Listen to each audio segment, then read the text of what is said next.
Alright everyone, welcome back to another episode.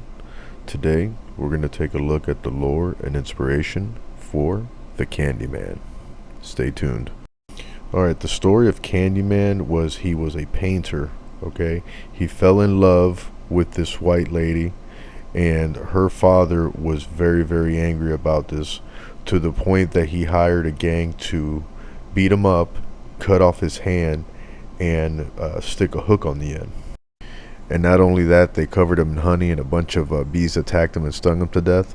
So that's why in the movies there's a bee reference there. So that was a little bit of the lore.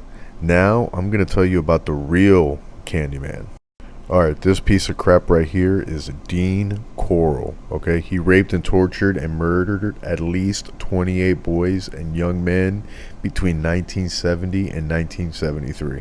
And what makes it even worse is that this guy had 2 teen accomplices. Fucking crazy. But one of the 2 teenage boys that were helping him would actually end up being his own killer. This is an actual picture of where Dean Corll was dumping the bodies. You could actually see where they were digging them up. Remember, it was a total of 28. And if you look in that wheelbarrow right there, you can actually see a skull. Now remember, I said Corll worked in a candy factory. That's where the Candyman thing comes in, because he would actually befriend kids and would give them sweets. And remember I told you he was befriending those teenage boys? That started with David Owen Brooks. He basically was luring him with sweets. His dad worked at the factory, so to him Dean was pretty much a father figure. And here's a real disgusting part. 2 years after that, by 1969, Corll would start paying Brooks money in order to perform sexual acts on the boy. And the following year, Corll would kill his first victim, an 18-year-old boy named Jeffrey Conan.